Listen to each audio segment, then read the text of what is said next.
Sveiki visi. Noriu prieš pradėdamas užduoti porą klausimų. Pirmas klausimas, kas iš jūsų pirmą kartą pas mus lankosi? Pakelkit rankas. Tai trumpai aš pristatysiu, esu Artūras Milevskis, investicijų valdymo įmonės Energy Finance vienas iš įkūrėjų, Luko kolega. Šitus renginius darom, grubiai 3 kartus per metus. Ir dažniausiai formatas jų toks pat, tai tiesiog jeigu sudalyvavot ir palikot savo mailą, tai gausit kvietimus, jeigu nenorėsit gauti, tiesiog atsisakysit. Antras klausimas būtų dar paprastesnis, Lukas irgi nepaklausė, kiek iš jūsų pastarųjų metų bėgyje buvo ar vis dar yra investavę į besivystančias rinkas, tame tarpe ir Kiniją? Jeigu galite aukščiau, pakelkite ranką, taip, kad matyčiau. Realiai tik tai geras 10 žmonių. Tai kiti klausimas, iš vis neinvestavę, ar investavę kažkur kitur? Kas iš vis investavę, pakelkit gal rankas. Didžioji dauguma yra investavę, tai dabar klausimas, ar sugebėjot parsiduoti, ar tiesiog nematėt perspektyvų. Gal dabar yra laikas tą daryti. Tai aš šios dienos pranešime, kuris turbūt jau nėra labai naujas, tema nėra labai nauja, neseniai ir pinigų karta 2 minučių video paleido, kaip kiekvienam žmogui paprastai suprasti, kas vyksta Kinijai. Tai truputį ilgiau užtruksim, ne 2 minutės, gal 22, gal dar ilgiau, bet iš esmės kalbėsiu apie kelis dalykus. Aš kaip sakau, visada, kad įsivertinti, kas šiuo metu yra, mes turim pasižiūrėti, iš kur mes atėjom. Tai pasižiūrėsim į tą vadinamą priešistorę, pažiūrėsime, kodėl pūtėsi tas burbulas. Kaip Lukas sakė, Kinijos ekonomika lyg tai lėtėjo kuris laikas. Tai kodėl tas burbulas iš viso jisai pradėjo pūstis.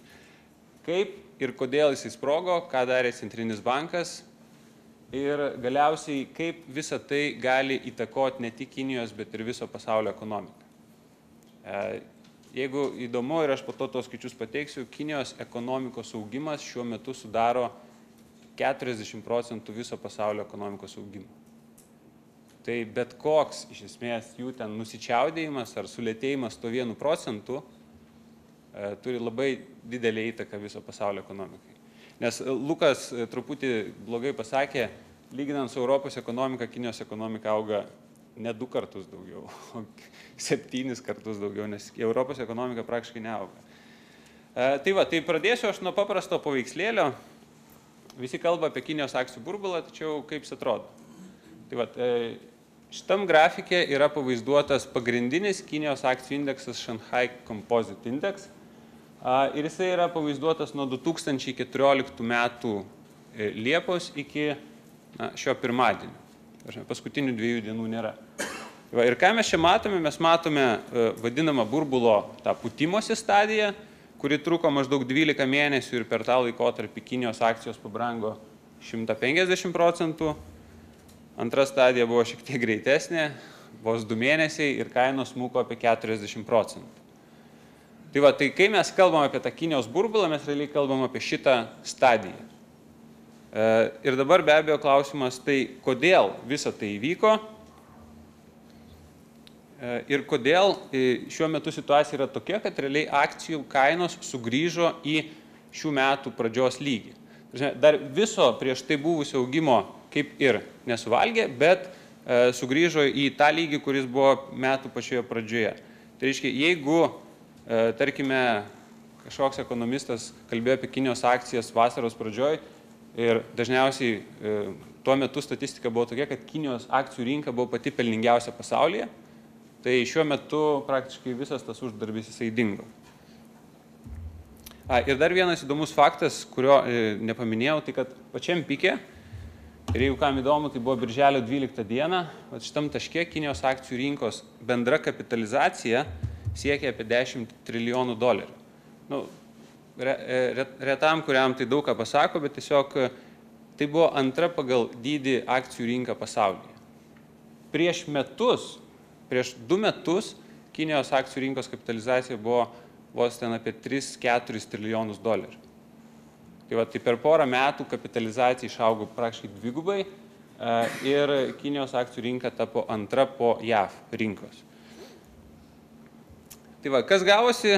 Gavosi, kad tie kinų investuotojai, kurie atrodo, kad jie žinojo, ką daro ir liktai jie pasitikėjo centrinę valdžią, turbūt ne visi taip liūdė, kiti galbūt dar labiau liūdė, bet iš esmės gavo labai didelę pamoką. Grubiai yra skaičiuojama, kad Kinijos investuotojai prarado gerokai virš $1 trilijono.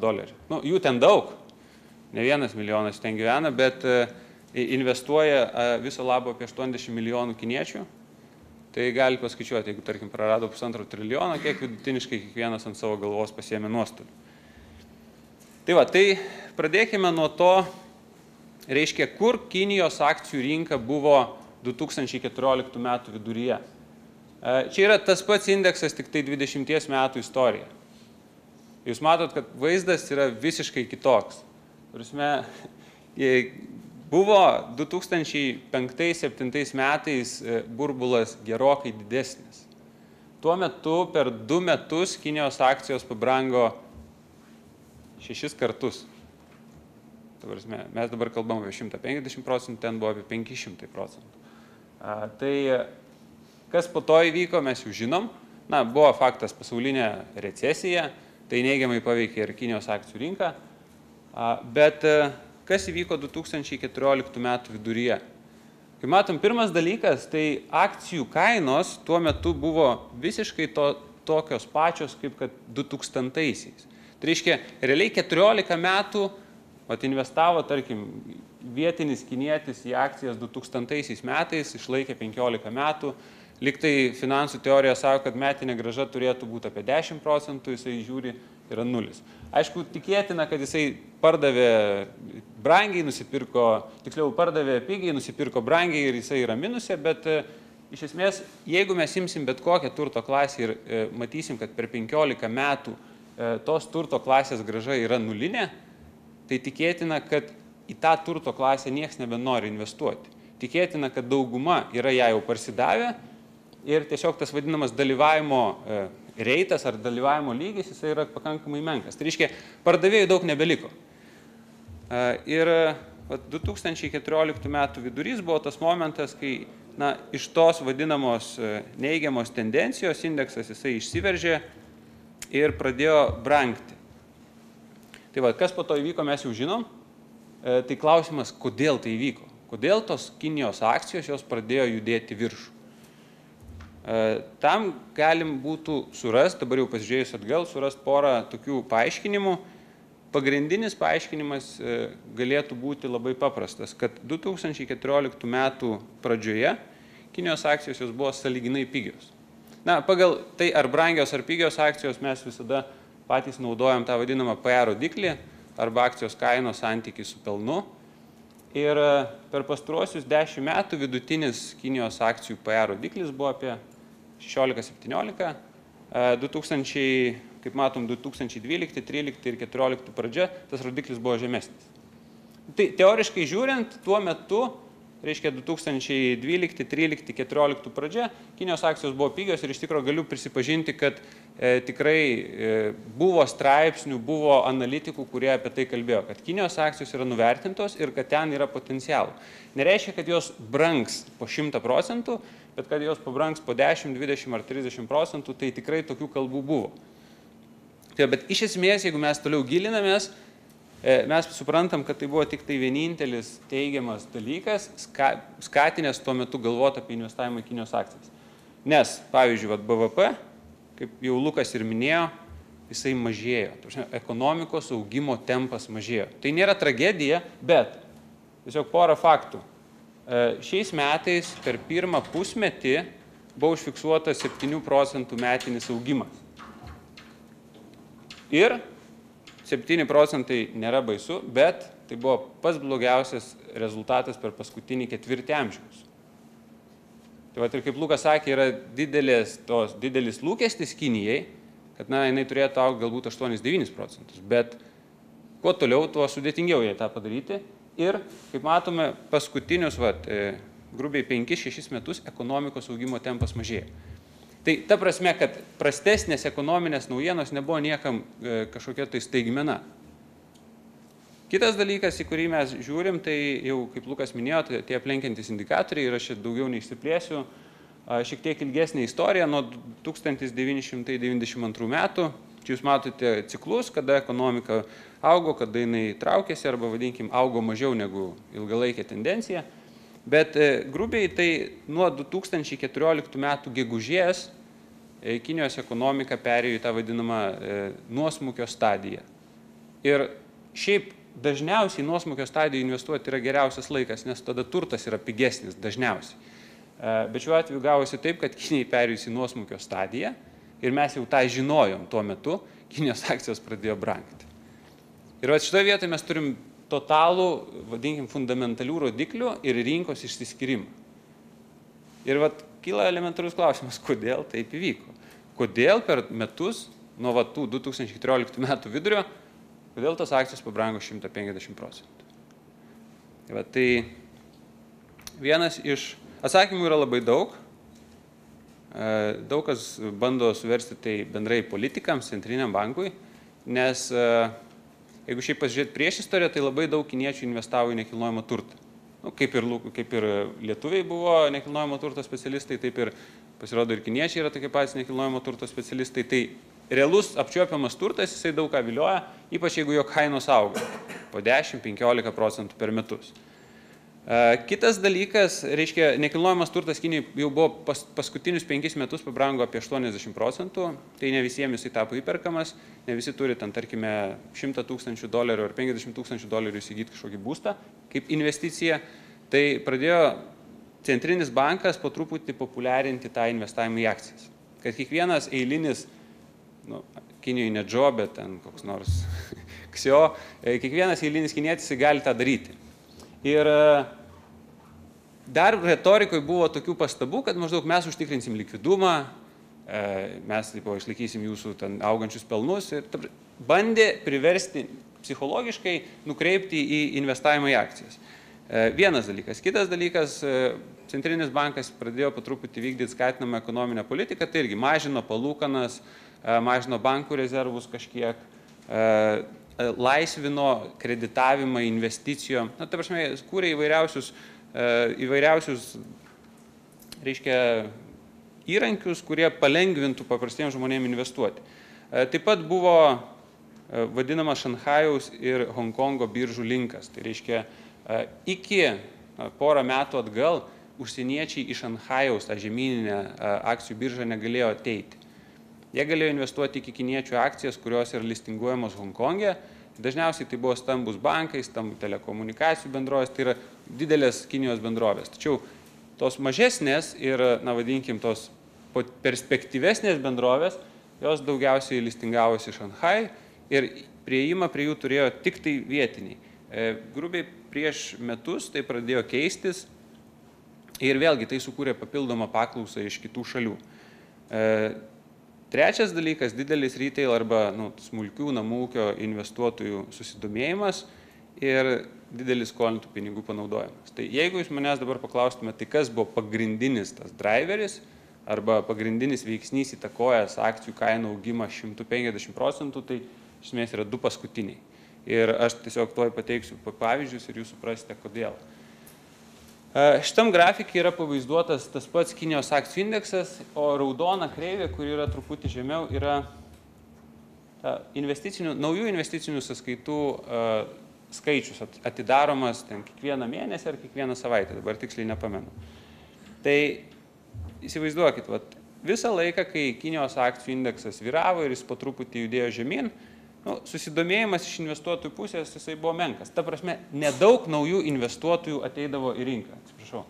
Tuo tarpu, kai rinka pradėjo judėti viršų, mes matom, kad tas, vadinkim, susidomėjimas arba naujas kraujas, kaip investuotojų, senesni investuotojai yra mėgsta sakyti, kad atėjo naujas kraujas į rinką. Jie matydami kylančias kainas ir girdėdami, kaip kaimynas džiaugiasi uždirbęs iš kažkokios investicijos, pradėjo vis daugiau ir daugiau dalyvauti. Ir kas įvyko, kad jūs čia pasižiūrėkit skaičius. Kiekvieną, tarkime, nežinau, ar mėnesį ar savaitę, kiekvieną mėnesį po 4,5 milijono naujų sąskaitų atsidaro. Tai skaičiai, po vieną Lietuvą per daugiau netgi, po 3 realiai dirbančias Lietuvas kiekvieną mėnesį, tarkim, pradeda investuoti. Ir tie skaičiai naujų investuotojų, jūs matot, gerokai viršijo tuos skaičius, kurie buvo per praeitą burbulą.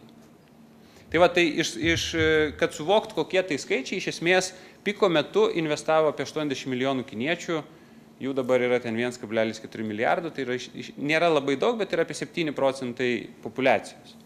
Taip pat buvo juokaujama, kad tiek pat yra toj komunistų partijoje, tai vat, visiems jiems liepia eiti investuoti.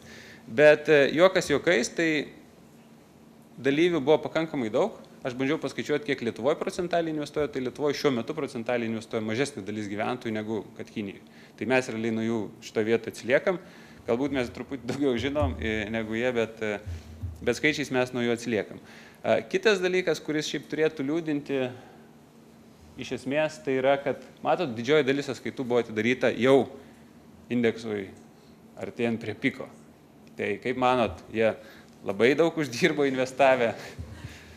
Tai kaip aš ir minėjau, aš visada visiems bandau akcentuoti, kad nėra geresnio stimulo investuoti kaip kylančios kainos. Jeigu pasižiūrėsit, kaip veikia visa žiniasklaida, tai dažniausiai gaunasi taip, kad yra rašoma, kalbama apie tai, kas jau pabrango, nes daug kas investuoja ir daug kam įdomu. Pradeda kristi, iš pradžių dar bando rašyti, bet po to jau niekas neberašo, nes realiai, jeigu kas ir yra investavęs, tai jam skauda ir jis nenori skaityti apie tai. Bet čia yra natūrali tokia situacija, reikia tą žinoti, bet didžioji dalis investavo ne pradžioj, ne 2014 metų pradžioj ir vidury, o 2014 metų pabaigoje ir 2015 pradžioj. Ir tuo metu akcijų kainos jau buvo pasiekusios, sąlyginai piką. Kitas dalykas, labai įdomus, yra tai, kad tie investuotojai investavo ne tik savus pinigus, jie dar išgirdo, kad galim pasiskolinti ir nusprendė tą padaryti. Tai vėlgi, kaip apskaičiuoti, kiek investuotojai skolinosi, yra skirtingi variantai, bet vienas iš tų populiariausių yra lyginti, kiek pinigų buvo pasiskolinta investavimui, lyginant su tos rinkos vadinamų free float arba laisvų akcijų kapitalizacija. Tai tiesiog imame visas listinguojamas akcijas, kurias galim įsigyti ir tada lyginam tą pinigų pasiskolintą masę su ta suma, kurią galime išleisti. Tai Kinijos atveju tas procentas pasiskolintų pinigų siekia 8,2%.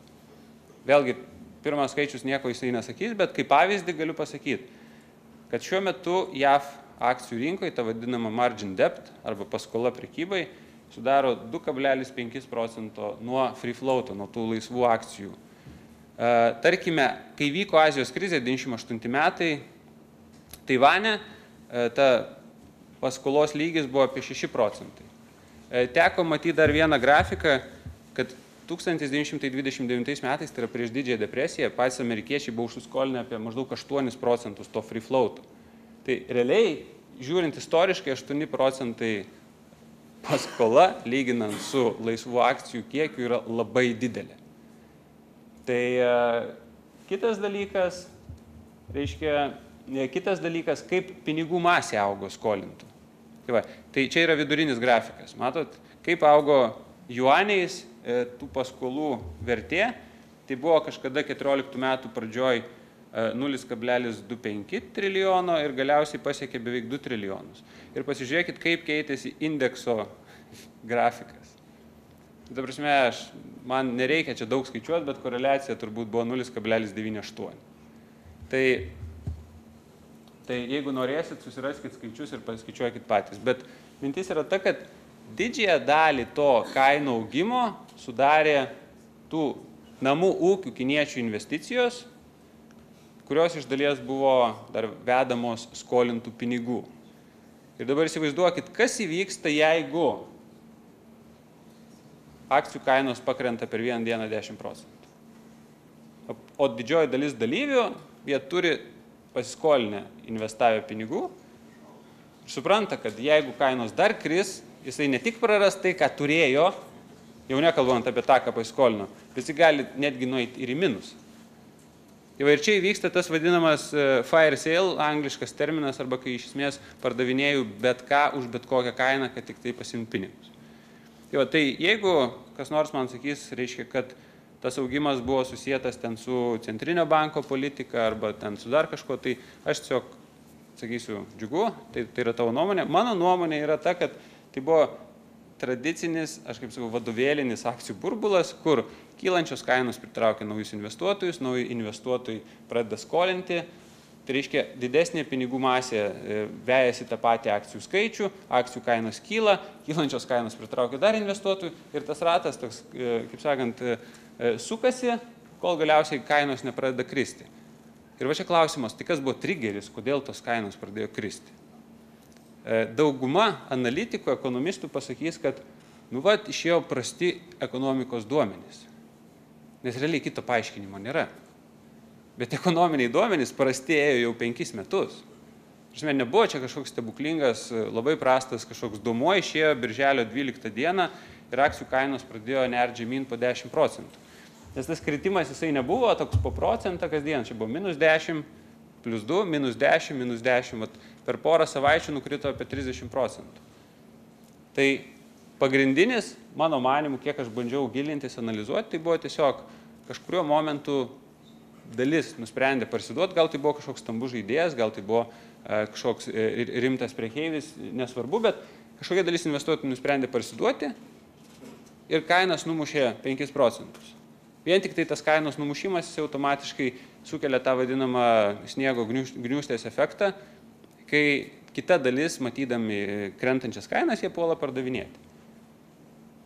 Niekas nežinojo, kiek tos akcijos vertos. Jūs manot, kiniečiai skaičiavo DCF-ą, žinojo, koks yra akcijų PR rodiklis, kiek tie verslai uždirba, kiek moka dividendų. Aš drįsčiau spėti, kad ne, nes kas buvo praeitą mūsų renginį, gal atsimins Luko rodytą slaidą, kad 1/4 investuotojų kiniečių buvo net nebaigę vidurinės.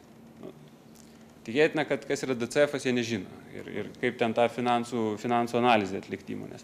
Tai natūraliai, tiesiog kaip kylančios kainos pritraukia investuotojus, taip krentančios kainos gerokai greičiau skatina parsidavinėti, ypač jeigu esi užsiskolinęs.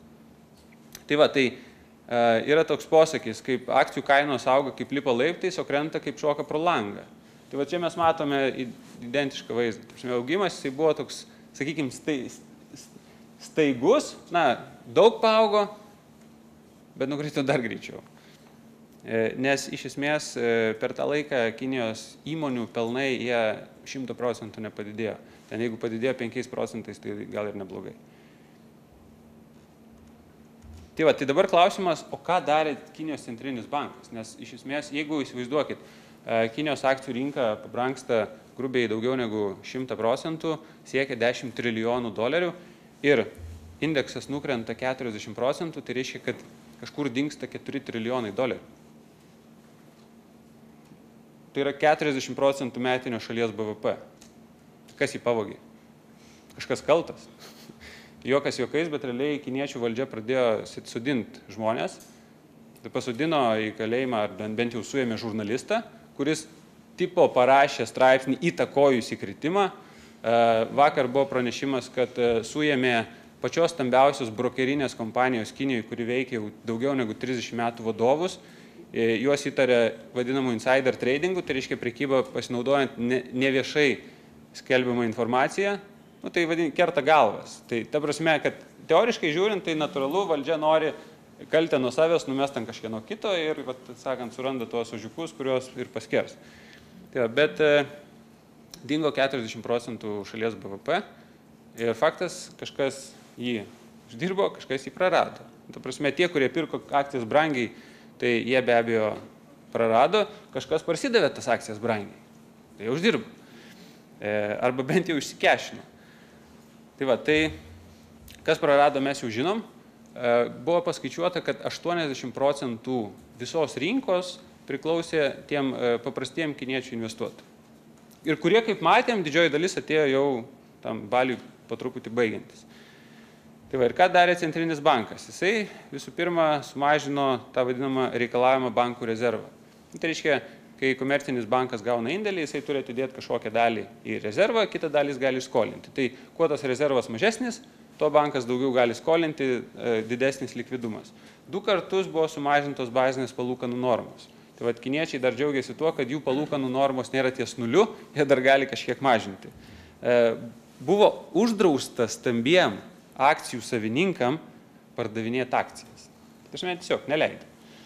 Buvo uždrausta pardavinėti pasiskolintas akcijas, tai vadinkim short sale daryti. Reiškia, kai aš neturiu akcijų, aš pasiskolinu, parduodu, tikėdamasis, kad jų kaina kris ir tada atsipirksiu atgal mažesnę kainą. Tai to nebegali padaryti.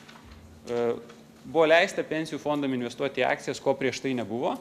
Pensijų fondai galėjo investuoti tik į obligacijas ir netgi buvo sukurtas fondas su pakankamai didelė suma pinigų, dabar tiksliai neprisiminsiu kokia, kuris turėjo supirkinėti akcijas, jeigu jų indekso kursas smunka ten žemiau 3,5 tūkstančių. Tai va, tai vienu atveju buvo mažinama pasiūla, kitu atveju buvo bandoma didinti paklausą. Ir kaip manot, tai padėjo? Tai prasme, juokas juokais, bet čia pas jūs turėtų matytis, yra va tas žalias fonas. Tai prasidėjus kainų kritimui, Centrinis bankas po truputį pradėjo vykdyti tas visas operacijas ir vat kažkurioje vietoje kainos stabilizavosi. Trumpam. Tuo metu galvojo, kad gal jau iš tikro pabaiga, bet jos pasirodo stabilizavus tik trumpam ir dar krito žemyn. Ir prasidėjo netgi tokios kalbos, kad kai kainos akcijų Kinijoje kilo, tai buvo traktuojama kaip augantis valdžios reitingai. Kylančios kainos reiškia turtėja gyventojai, reiškia viskas yra gerai. Krentančios akcijų kainos atvirkščiai pradėjo veikti kaip krentantis reitingai. Ir va, dėl to aš kaip ir sakau, atsirado tokių dalykų, kad buvo pradėta ieškoti kaltų. Tai va, bet kaip matome, tos priemonės nesuveikia. Ir kažkurią dieną aš tiesiog atsidarau Bloombergą, perskaitau tokią naujieną, kad pavyzdžiui, buvo sudarytos sąlygos Kinijos gyventojams, reiškia, užstatyti savo gyvenamąją būstą gerom sąlygom ir gauti pinigų investavimui. Tai prasme, tai čia yra, tarkim, aš finansų rinkoje netiek ilgai 10 metų, bet aš suprantu, kad čia yra absurdas. Kai tu leidi, tai prasme, valdžia leidžia žmonėms rizikuoti didžiausių savo turtų tam, kad investuoti. Kai dauguma nesupranta, kas yra investavimas, o iš esmės į tai žiūri kaip į spekuliavimą, nes vėlgi buvo paskaičiuota, kad vidutinės investicijos trukmė Kinijoje yra 1 mėnuo. Tai va, ir sakau, tai kaip aš visą tai vertinau, tiesiog kaip Centrinio banko bandymas reguliuoti finansų rinką ir pamatėm, kad Kinija to daryti negali, iš esmės. Aišku, galbūt jie po daug metų išeis informacija, kad jie visą tą suplanavo. Jie suplanavo kilimą, suplanavo kritimą, bet čia būtų jau sąmokslo teorijos. Tai va, tai, kaip matome, tai nepadėjo. Ir šitoje vietoje dėl to mes turėtume vėl sugrįžti prie to pagrindo.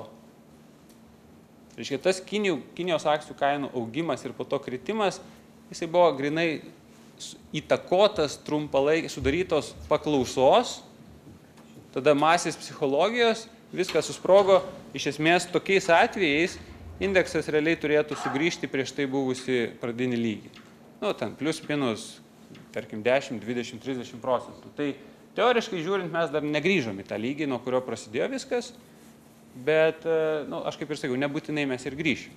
Jeigu toliau labai stipriai skatins ir ekonominė situacija neblogės, tai gal tos kainos daugiau ir nebekris. Bet yra tas, kaip Lukas minėjo, kietasis nusileidimo scenarijus, ten mes visko galim pamatyti. Tai aš dar prie to prieisiu. Tai va, tai sugrįžkim prie fundamentalių dalykų. Faktas numeris 1, Kinijos ekonomikos augimas lėtėja. Šitą mes jau žinom. Va čia yra tas slaidas, kurį aš, sakiau, parodysiu pradžioj. Tai yra juoda linija, jinai simbolizuoja pasaulio ekonomikos augimą ir po to tos skirtingos spalvos simbolizuoja sudedamąsias dalis. Tai va, raudona spalva yra kiek įtakos turi grinai Kinijos ekonomikos augimas. Ir, tarkim, šiais metais jisai turėjo, ne 15-14 metais, jisai grubiai turėjo apie, čia taip iš akies, sakyčiau, tarp 30-40%. Europos įtaka, Europoje yra ta geltona spalva, tai matot, kokia įtaka buvo. Turim savų problemų, reikia jas spręsti, bet įtaka maža.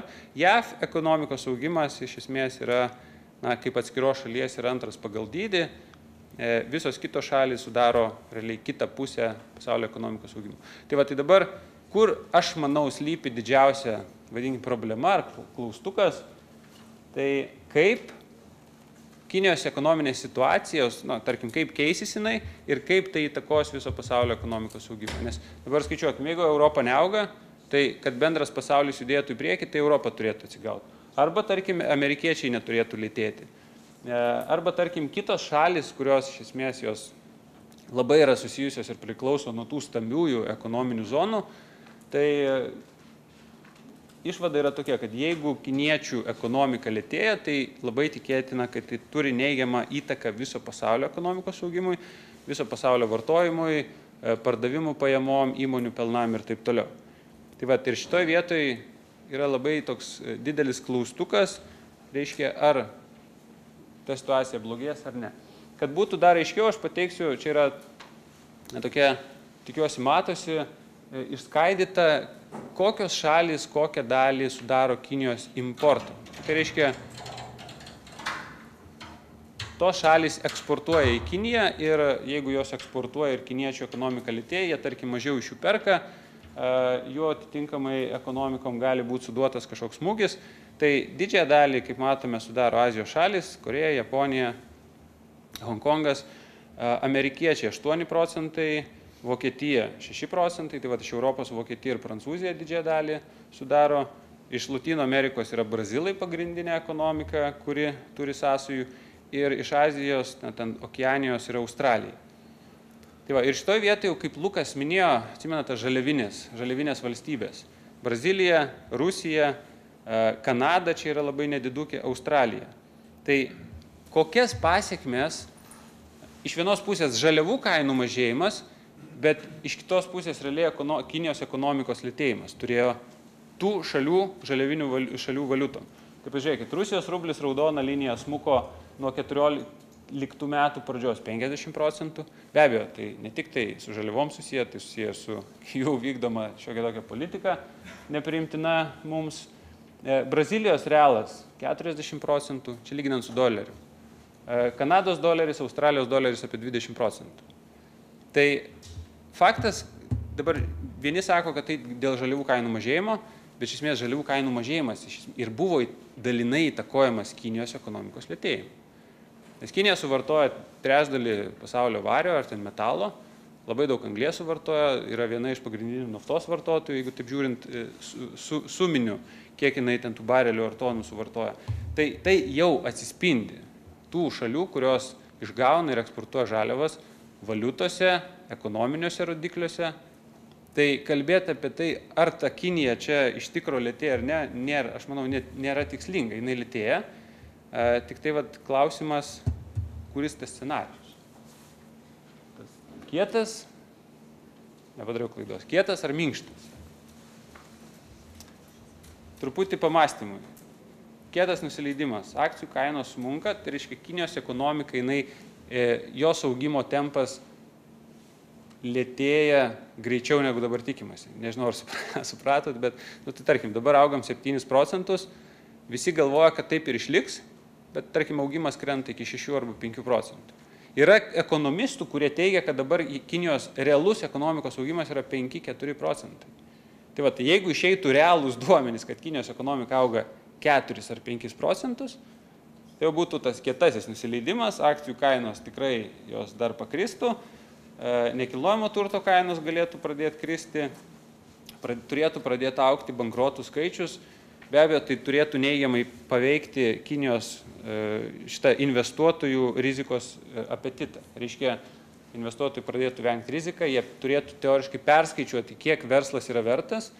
Ir jeigu, kaip minėjau, lėtėja ekonomikos augimas, mažėja pardavimai, mažėja pelnų maržos ir automatiškai tai turėtų neigiamai paveikti akcijų kainas. Minkšto nusileidimo atveju, kuris, kaip Lukas minėjo, šiuo metu iš esmės yra ir įskaičiuojamas, ekonomikos augimas jisai stabilizuojasi ties dabartiniu nedideliu 7% lygiu. Akcijų kainos smukimas stabilizuojasi, nes nemaža dalis jau prasidavė. Kinija vis daugiau pereina prie vadinamo vidaus vartojimo paremto modelio.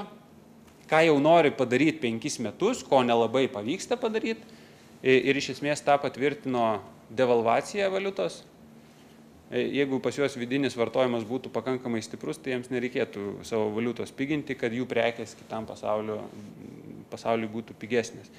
Ir pasauliu iš esmės tai neigiamos įtakos neturi. Tai va, tai kuris iš tų scenarijų? Čia galim pradėti švaistytis ekonomistų pamastymais, galim bandyti patys nuspręsti, kuris mūsų manimų yra labiau tikėtinas. Kaip minėjau, didžioji dalis kol kas dabar kalba apie minkštą nusileidimą. Tačiau aš baigdama savo prezentaciją pateiksiu jums vieną grafiką, kuris neleis jums užmigti šiąnakt. Iš tikrųjų, tai yra McKinsey tyrimas, jie bandė skaičiuoti, iš esmės skaičiavo pasaulio skolą. Ir ten išvada buvo tokia, kad pasaulis turi susitaikyti su didelė skola ir ką reikia daryti, kad visą tą pergyvent, vadinkim, stabiliai, kad nebūtų jokių didelių sprogimų. Tai visi žino, kad Kinija kaip ir nedaug prasiskolinusi. O tarkim, amerikiečiai turi 100% skolą nuo BVP. Vat graikai tai turi ten 150, o japonai 200. Vat labai daug prasiskolinę. Tačiau situacija šiek tiek pasikeičia, kai sudedam valstybės skolą, tada finansų įmonių skolą, kitų įmonių skolą ir gyventojų skolą. Vat šitų 4 sudedamųjų dalių suma yra vadinama total arba bendra šalies skola. Ir šiuo metu bendra Kinijos šalies skola yra 282%. Ir nuo BVP. Mes skaičiuojam visada nuo BVP. Ir šitas skaičius yra keista, bet didesnis negu JAV. Bendra skola, kur yra 270% nuo BVP. Tai vat mato, čia yra procentukas, nežinau, jeigu nematot, aš pasakysiu, JAV valstybė yra prasiskolinusi 90% nuo BVP, Kinijos tik tai 55%. Tai kaip šalis, kaip valstybė yra nedaug prasiskolinusi. Bet vat didžiausia nerima kelia įmonių skola, kuris siekia 125% nuo BVP, kai pavyzdžiui, JAV atveju yra tik tai 67%. Tai va, ir paskutiniai grubiai 6-7 metai buvo tokie, kad Kinijos skola paaugo nuo 7 trilijonų iki 28 trilijonų. Tai realiai 4 kartus paaugo skola. Tai va, tai kur link aš suku? Tas vat ekonomikos augimas, kuris dėja lėtėjo, pagrinde buvo įtakojamas augančios skolos. Ir to tyrimo autoriai, jie tokią įdomią išvadą pateikė, kad realiai didžioji dalis ekonomikų, kurių augimas buvo paremtas skolos augimu, jom gerai nesibaigė. Ir tada, kai mes žinom, kad gali būti problemų, mes tada bandom ieškoti būdų, kaip tas problemas išspręsti. Kitas dalykas, ką reikėtų akcentuoti, turbūt ne vienas esat girdėję tą terminą ghost town, tai yra, kai kiniečiai stato miestą 2 milijonam, ar ten dar daugiau, ir jame gyvena 100 žmonių. Pastato miestą, viskas yra, gatvės yra, namai yra, bet niekas ten negyvena. Tai va, tai didžioji dalis tų įmonių skolų, kurios sudaro šitą 125% BVP arba 12 trilijonų dolerių, 50% tų skolų yra nekilnojamo turto sektoriui. Tai vat, ir kas gaunasi, kad daug didesnė problema yra ne akcijų rinka, daug didesnė problema yra Kinijos nekilnojamo turto rinka. Ir tas visas augimas buvo paremtas grinai skolinimų bendrovėm, kurios vysto, nebūtinai miestus, tai gali būti greitkeliai, gali būti traukiniai greitieji ar panašiai, bet iš esmės investuojama į projektus, kurie teoriškai turėtų atsipirkti ateityje. Taip, dabar žmonės pradeda keltis, po truputį jie tenais pradeda kažkokius verslus daryti, bet klausimas, kaip ta migracija įvyks. Ir labai tikėtina, kadangi šalis yra labai didelė, neįvyks super sklandžiai. Čia kaip geras pavyzdys yra arabai. Jie statė ten tuos aukščiausius pastatus ir, tarsi, nėra, kad šalis bankrutavo, bet ne viena kompanija vystymo užsilenkė.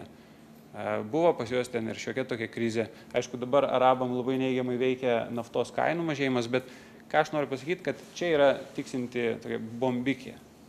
Ir vat klausimas, kaip šitoje vietoje viskas išsispręs. Tai, kaip minėjau, šiuo metu jau politikai rengia tam tikrą veiksmų planą, kaip po truputį visą tą sistemą valyti. Anksčiau, tarkim, dabar buvo prieš pusę metų situacija tokia. Yra vystytojas, yra pasiėmęs, tarkim, $1 milijardų paskolos, jisai išvystė kažkokį projektą, nieks jo neperka. Teoriškai normaliam pasaulyje jisai pajamų negauna, reikia mokėti palūkanas, sako, sorry, bankrutuoju. Kinijoje yra taip, kad negali. Reiškia, valdžia neleidžia kreditoriam kelt bankruotų tą įmonei, sako, susitarkit, prateskit terminus, reiškia, susimažinkit palūkanas, negali bankrutuoti. Tai reiškia, kad bankruotų skaičius neauga, bet yra tokia kaip zombiai. Tai dabar po truputį jau pradeda lygtai ir leisti užsilenkinėti, bet galbūt vertina, kad tai nebūtų kažkokie sisteminiai, labai dideli žaidėjai. Tai kažkaip tai turi išsivalyti. Vienas būdas išsivalyti yra, kad per ekonomikos augimą, kitas būdas išsivalyti skolas, be abejo, tai kažkokia dalis gali bankrutuoti ir panašiai ir taip toliau. Tai prie kurios scenarijaus aš asmeniškai linkstu, bet čia vėlgi ne mūsų bendrai kompanija, nes galbūt Luko nuomonė kitokia, aš linkstu, kad mes problemą žinom, tarsi visas pasaulis problemą žino. Aš praeitą savaitę turėjau progą susitikti su BlackRock'u, tai yra pačio didžiausio pasaulyje valdytojo, kuris valdo apie $5 trilijonus, vieną iš ekonomisčių. Ir klausiu, sakau, tai ką jūs, kaip tikint, sako, prieš savaitę buvau Kinijai, bendravau su tentais, reiškia, bankų vadovai, sakau, tai kas jūsų manimų vyksta? Sako, taip yra problema, bet realiai jie jau ruošia planus, jie ten dėliojasi viską ir po truputį jie tą bandys spręsti. Ar jiem pavyks ar ne? Klausimas. Tai aš asmeniškai būčiau prie tos pusės, kad nenustepčiau, jeigu artimiausioje ateityje mes sulauksim kažkokių neigiamų siurprizų iš Kinijos. Ir tikrai nereikėtų tikėtis, kad tas augimas jisai vėl sugrįš 10% ribą. Nes jeigu su didelėm augančiom skolom nepavyko to augimo išlaikyti 10%, tai tikėtina, kad Kinijai toliau pavyks tą padaryti ir su neaugančia skola būtų šiek tiek naivu. Tai ar akcijų kainos dar gali labai daug kristi? Pateiksiu porą skaičių. Atsimenat, sakiau, kad apie 80 milijonų investuotojų buvo atsidarę sąskaitas. Vien tik tai sugrįšiu prie grafiko, vien tik tai per Liepos mėnesį, tai yra dar prieš rugpjūčio išsipardavimą, o Liepos mėnuo buvo šitoj vietoj. Vien tik per Liepos mėnesį trečdalis investuotojų išsipardavė ir užsidarė sąskaitas. Tai ta prasme, kad grubiai pusė dalyvių jau yra išėję iš rinkos. Tai dar kita pusė yra ir be abejo jie dar gali pardavinėti, bet aš naujausių skaičių neturiu, tai neaišku, kiek po šito išsipardavimo kainų kritimo jau užsidarė sąskaitas. Bet esmė tokia, kad nemaža dalis tų investuotojų, kurie investavo, bandė investuoti, jie jau, kaip sakant, savo atsikando ir dabar nuspręs pabūti nuo šaly ir pasižiūrėti, kas vyks toliau. Teko skaityti ne vieną tokią istoriją. Kažkoks verslininkas turi porą parduotuvių, ten buvo sukaupę $100,000, investavo į akcijų rinką, uždirbo, nusprendė dar investuoti, investavo didesnę dalį savo santaupų ir prarado 60%. Ir kaip manot, jisai dabar labai džiaugiasi, jisai nori toliau investuoti, ar jisai realiai parduoda savo verslą, kad tik tai skolas užsidengti ir ieškos būdų, kaip iš naujo užsidirbti. Tai kad bendrai, aš manau, kiniečiai gavo labai gerą pamoką, kaip ir lietuviai beje 2007-2008 metais. Lietuvoje buvo standartinė situacija. Pradėjo investuoti 6-7, 7-8 pradėjo Hebra naudoti repo sandorius, tai irgi užstatinėti namus, butus ar šiaip skolintis. Ir galiausiai kainos nukrito. Tai čia grinai ta pati situacija, tik tai kitoje šalyje. Ir dabar, kas investavo prieš krizę, aš neprašau pakelt rankų, kaip manot, jie greitai atsigavo ir greit pradėjo vėl sugrįžinėti rinką. Kitiem užtruko 3-4 metus. Tai tiesiog pavyzdys. Tai dabar Kinijos akcijos nėra tokios pigios, kaip kad buvo 14 metais vis dar. Šiuo metu Kinijos akcijos vis dar yra, sąlyginai, pervertintos. Tai vien tik tai, kad sugrįžtume mes prie tos normos, dar 20-30% kainų korekcija yra labai tikėtina. Aš neprognozuoju, kad tai bus ar nebus, aš tiesiog sakau, kad sugrįžti prie to 16-17% PE rodiklio, dar grubiai korekcija jinai turėtų įvykti. Ir išvados šiandieną mano būtų kelios, tai porą tokių edukacinių, porą apie pačią Kiniją. Pirmas dalykas, prisiminkite, kad nebūtinai jeigu ekonomika auga ir akcijų rinka turi augti arba atvirkščiai. Yra labai priklauso nuo ciklo ir tarkim, jeigu ekonomikos ciklas tik tai pradeda atsigaudinėti, tai akcijų rinka jau gali būti paaugusi metus. Tai kad akcijų rinka dažniausiai jinai yra vedama lūkesčių. Ir iš to vietoj, tai kas įvyko Kinijos akcijų rinkoje, arba vienas dalykas, tai buvo labai optimistiniai lūkesčiai, kurie turėjo vesti prie ekonomikos atsigavimo, bet iš esmės Kinijos situacija buvo visiškai kitokia. Bet mintis tokia, kad ekonomika ir akcijų rinka tikrai neturi eiti koja kojon ir čia yra viena iš didelių klaidų, ką pradedantis investuotojai daro. Tiesiog pas mus ateina į mokymus irgi su tam tikrais įsivaizdavimais ir vienas iš tokių blogų įsivaizdavimų čia. Antras dalykas, jeigu fundamentalūs rodikliai laikui bėgant, jie nepateisina investuotojų lūkesčių, tai natūralu, kad rinka jinai turi prie tų realijų prisitaikyti. Ir jeigu, tarkim, rinkos kainos kilo, tikėdamėsi, kad ekonomika atsigaus, bet ekonomika nesigauna, natūralu, rinka jinai turi sugrįžti prie tos normos. Kinijos ekonomika susiduria su gana rimtomis struktūrinėmis problemomis, kurių dėja kaip ir to arabų pavasario išspręsti greit nepavyks. Ir šitoje vietoje klausimas, ar čia labai didelė problema ar ne. Manau, Kinijai didelė problema, pasaulis, aš manau, turi gerokai didesnę problemą, tai yra tai, kad nėra infliacijos, tai, kad labai daug pinigų yra suinvestuota į obligacijas ir tai, kad, iš esmės, mūsų, tarkim, mano ir šiek tiek vyresnių žmonių karta, jinai dabar susiduria su labai rimtų klausimų, kaip investuoti savo pensijų pinigus, nes teoriškai kiekvienas žmogus, būdamas vyresnio amžiaus, jisai turėtų investuoti saugiai. Jeigu aš investuoju saugiai už 2 procentus ar 1 procentą ir pradeda augti infliacija, mano santaupos staiga nuvertėja. Tai manau, kad vakarų pasauliui čia yra daug didesnė problema ir yra daug didesni pinigai. Tai ir kas gali laukti, kaip minėjau, šiuo metu rinkai skaičiuoja tą minkštą nusileidimą, tačiau jeigu reali situacija bus blogesnė, jeigu mes sulaukiam tų neigiamų siurprizų, kaip aš mėgstu sakyti, tai tada tikrai nereikėtų nustebti, kad akcijų kainos dar smūg žemyn, Kinijos akcijų kainos. Bet gera žinia yra tai, kad, kaip parodė faktai, realiai Kinijos akcijų rinka realiai neturi labai didelės įtakos kitų finansų rinkų judėjimui. Įtaka turėjo Kinijos centrinio banko veiksmas, tai yra valiutos devalvavimas. Ir pati ekonomika Kinijos turi įtaką, bet tai, kas vyksta akcijų rinkoje, tai yra mažai turi įtakos, nes kaip matėt, kaip sakiau, 80% dalyvių yra vietiniai investuotojai, namų ūkiai. Tai tas, vadinkim, neišplinta kitur. Ir aš sakau, geriau būti pasiruošusiam blogesniam, negu turėti užsidėjus rožinius akinius ir galiausiai gauti labai didelį smūgį ir tada sakyti, kas čia atsitiko. Tai trumpai iš manęs tiek, aš tikiuosi sulaukti vienu klausimu daugiau negu Lukas. Ir jeigu dabar nenorit paklausti, mes dar pasiliksim, galim padiskutuoti po viso. Čia apie Kiniją konkrečiai? Apie viską, galim ir apie krepšinį. Apie Braziliją komentarą.